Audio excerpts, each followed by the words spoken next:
चलो अब स्टार्ट कर। बिस्मिल्लाहिर्रहमानिर्रहीम। हम लोगों को हर साल जो है हम लोग ईद कुर्बा मनाते हैं, लेकिन हम लोग इस वाक़े को अपने बच्चों को उस तरह बताते नहीं हैं कि ईद कुर्बा जो है वो क्यों मनाई जाती है। तो मैं ये जो वाक़या हज़रत सैयदना हज़रत इब्राहीम अलैहिस्सलाम के दौर में जब ये पेश आया था, जब वो 86 साल के थे और उनकी अपनी चचाजाद जो बेटी थी हज़रत सारा अलैहिस्सलाम, उनके साथ उनकी शादी हो चुकी थी, लेकिन अल्लाह ताला ने उनको औलाद नहीं दी थी। और हज़रत सारा के ही कहने पे उन्होंने हज़रत बीबी हाजरा के साथ दूसरा निकाह किया और फिर 86 साल की उम्र में अल्लाह ताला ने उनको एक बेटा अता फरमाया, जिसका नाम उन्होंने सैयदना इब्राहीम अलैहिस्सलाम रखा। और फिर बीबी हाजरा जो हैं वो अपने बेटे को लेके इस वक्त जहाँ पे मक्का मुकरमा मौजूद है, हमारा खाना काबा है, उसके करीब चली गई। और फिर अल्लाह के हुक्म से एक दिन बच्चे को शदीद प्यास लगी और वो सफ़ा और मरवा के दरमियान में 7 चक्कर काटती रहीं और अल्लाह ताला के हुक्म से हज़रत सैयदना इस्माइल अलैहिस्सलाम की जो एड़ियाँ रगड़ने से वहाँ पे पानी फूट पड़ा, और जिसको हम आबे ज़मज़म भी कहते हैं, जो सारी दुनिया रहती दुनिया तक जो है वो मुसलमानों के लिए आब शिफा है। और उसके बाद ये हुआ कि एक दिन हज़रत इब्राहीम अलैहिस्सलाम हज़रत इस्माइल के पास आए और वो सब बड़ी कम उम्र के थे, और उन्होंने कहा कि बेटा, मैंने ख्वाब देखा है कि अल्लाह ताला ने फरमाया है कि अपने बेटे की कुर्बानी दो। तो उन्होंने इनकार नहीं किया और उन्होंने कहा ठीक है बाबा जान, आप अल्लाह का हुक्म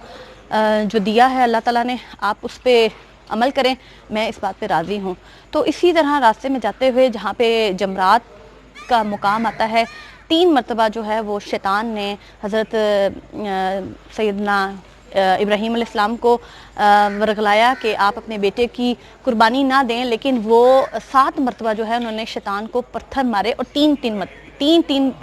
जगहों पे 7-7 मरतबा पत्थर मारे, लेकिन वो इसी तरह ज़मीन पे दस्ता चला गया। और फिर वो मना के मुकाम पे हज़रत इब्राहीम अलैहिस्सलाम अपने बेटे को हज़रत सैयदना इस्माइल अलैहिस्सलाम को ले गए, और वहाँ जाके जब अपने बेटे को ज़िबा करने लगे तो उन्होंने फरमाया कि अब्बा जान, आप अपनी आँखों पे पट्टी बांध लें और ताकि आपका जो है वो दिल उस वक्त नर्म ना पड़े जब आप मुझे ज़िबा कर रहे होंगे। तो सैयदना इब्राहीम अलैहिस्सलाम ने अपनी आंखों में पट्टी बांध ली और तेज़ धार जो आला था उसके साथ उन्होंने अपने बेटे की गर्दन पे छुरी चलाई। जब आंख खुली तो देखा कि बेटे की जगह पे वो दुम्बा था। तो वो तारीख़ का दिन ऐसा है, अल्लाह ताला को हज़रत इब्राहीम की वो कुर्बानी इतनी पसंद आई कि रहती दुनिया तक हम जब हज अदा करते हैं तो उसके बाद जो है वो ये कुर्बानी हम लोग देते हैं। मुसलमानों पे ये फ़र्ज़ किया गया है कि जब भी आप हज के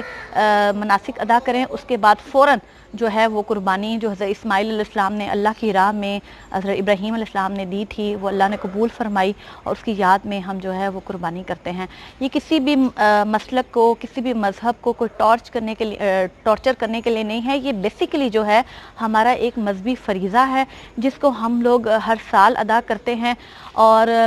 आज मैं इस दिन के मुनासबत से ये कहना चाहती हूँ कि हमें अपने बच्चों को ये ज़रूर बताना चाहिए कि ये कुर्बानी अल्लाह की राह में जब हज़रत इब्राहीम अलैहिस्सलाम देने गए थे, जो उनकी सबसे कीमती चीज़ थी, जो 100 साल की उम्र में उन्होंने अपने बेटे की कुर्बानी वो देने के लिए गए, और एक बुज़ुर्ग शख्सियत के लिए बहुत मुश्किल काम था कि अल्लाह की राह में अपने बेटे को कुर्बान करना। तो हम लोग जो है वो ये कुर्बानी का जो दर्स है, अल्लाह ताला हमें इस दिन के मुनासबत से यही हमें पैगाम अल्लाह की तरफ से भी है, और हमें अपनी उम्मत को भी, अपने बच्चों को भी यही देना चाहिए कि सबसे जो कीमती चीज़ है वो अल्लाह की राह में हम देते हैं तो अल्लाह भी खुश होता है और अल्लाह हमारी दुनिया और आखिरत दोनों आसान करता है। तो आज के दिन मैं तमाम बच्चों को ये कहूँगी कि आप ज़रूर, जो हम लोग कुर्बानी देते हैं, जब हम लोग